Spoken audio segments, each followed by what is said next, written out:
Hello, everyone, and welcome back to the Everyday English podcast, where learning English is easy and fun. I'm Anna. And I'm Mark. We're so happy you're here with us today.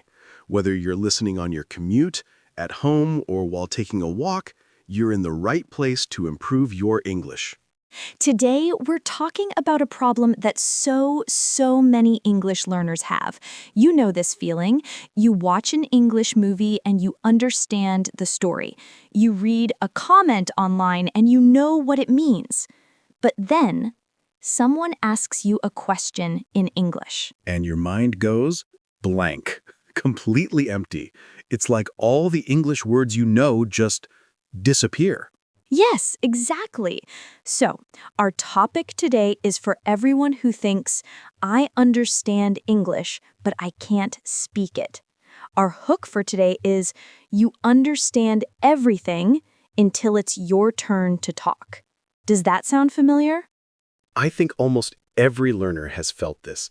So in this episode, we're going to talk about why this happens and, more importantly, what you can do about it.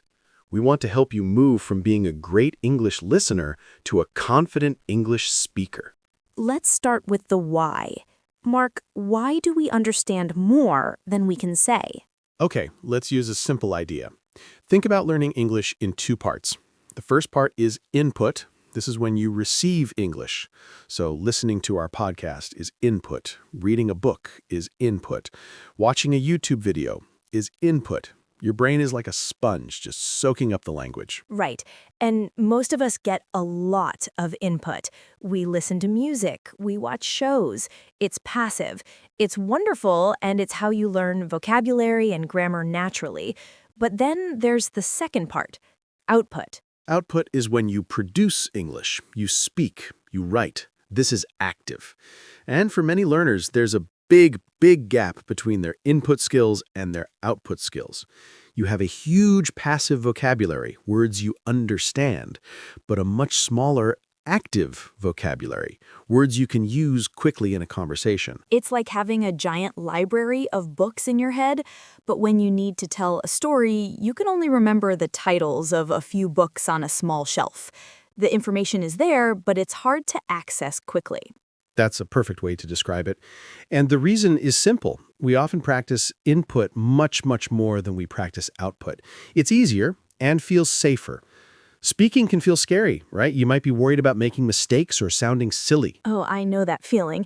But the secret is you don't need to be perfect. The goal is to communicate, not to be perfect. So let's talk about how we can start to close that gap. So how do we start? Anna, what's the first step you tell learners? I always say start with small, simple pieces. You don't need to build a big, beautiful sentence right away. Just start with one brick. For example, if someone asks you, "What did you do this weekend?" You don't have to tell a long story. You can just say one or two words. Yes. Instead of thinking, I need to say, I went to the park and had a lovely picnic with my family, which is a great sentence, but can be overwhelming, you can start with, went to the park, or a picnic. That's it. That is a successful conversation. Exactly. The person you are talking to will understand you. Let's try a mini conversation. Mark, you be the friendly person at the coffee shop. Okay. Hey, that's a nice book. Is it good? Yes. Very good. See? It worked. I asked a question. You answered. It was short, it was simple, and it was perfect. You communicated your idea. And that's the goal, communication. Now, let's talk about another reason speaking is hard, thinking time. When you're listening, you have time to process, but in a conversation, you feel pressure to answer quickly. That's a very important point. So a great trick is to learn some buying time phrases. These are small phrases that give you a few seconds to think. They sound very natural. For example, instead of just being silent, you can say, "That's a good question. Let me see," or "Let me think. Well..." Let's try it. Anna, ask me a little more difficult question. Okay. Mark, what is your favorite thing about living in your city? Oh, that's a good question. Let me see. I think the parks. He uses the short phrase, then gives a short answer. It sounds much more natural and confident than a long silence. Beautiful! So we have short answers and buying time phrases. Another big helper is using fixed phrases or chunks of language.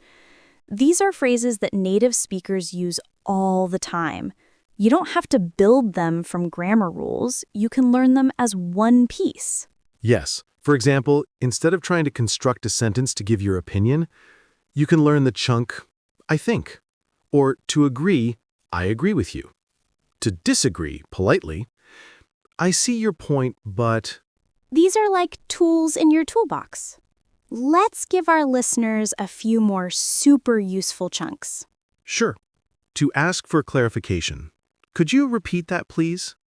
If you don't know a word, how do you say, or what's the word for, to show you understand, I see, or that makes sense.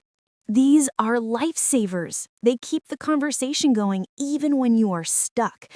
Now, let's imagine a real situation. You are at a bus stop, and someone starts talking to you about the weather. Let's play it out. It's really cold today, isn't it?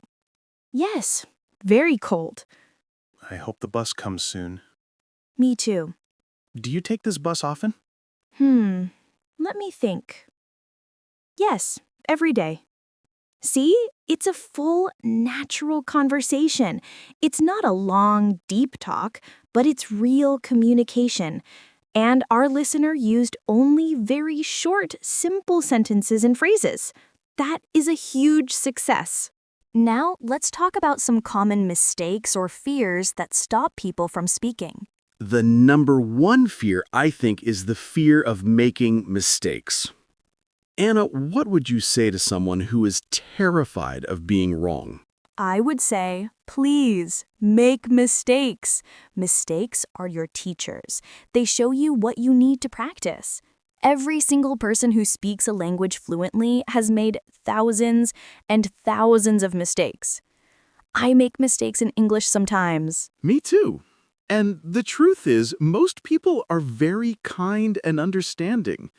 They're happy that you are trying to speak their language. They don't expect you to be perfect. They just want to understand you. Another common mistake is that learners try to translate everything word for word from their native language. This can cause problems because grammar structures are often different. That's a great point. This is why learning those chunks of language we talked about is so helpful. You learn the English phrase as a whole, so you don't have to translate it. And our final tip for this section, practice alone. Yes, you can practice speaking even if no one is around. How? Talk to yourself. Describe what you are doing. I am making coffee. Now I am pouring the water. The coffee smells good. Or after you watch a TV show, try to describe it in 1 or 2 simple sentences. The show was funny. The woman went to New York. That is a fantastic idea. It gets your brain used to the physical act of forming English words and simple sentences without any pressure. It's like training for a sport. You do drills alone to get better for the game. Okay, let's do a quick recap of all the wonderful phrases and tips we talked about today. We'll say the phrase slowly, and you can repeat after us. Ready, Mark? Ready. Let's start with short answers. Repeat after us. Yes. No. Maybe. I think so. I don't know. Great. Now, some buying time phrases to give you a moment to think. That's a good question. Let me see. Well, And now, some super useful chunks of language. Could you repeat that, please? how do you say, What's the word for I agree? I see? And remember our main ideas. The problem is the gap between input, understanding, and output, speaking. Start with short, simple answers. Don't try to make perfect long sentences. Use buying time phrases to sound more natural and give yourself time to think.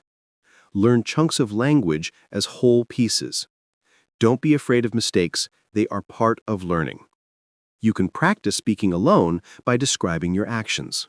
Wonderful recap, Mark. Well, that's all the time we have for today. Thank you so much for listening and for caring about your English learning journey. We are so proud of you for taking the step.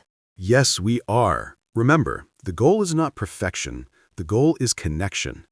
Every small sentence you say is a victory. If you enjoyed this episode, please help us out. Subscribe to our channel, Everyday English Podcast, so you never miss an episode. And if you have a moment, leave us a comment. You can try using one of the phrases from today. For example, you could write, "That was a good podcast," or "I agree with Mark and Anna." We love reading your comments.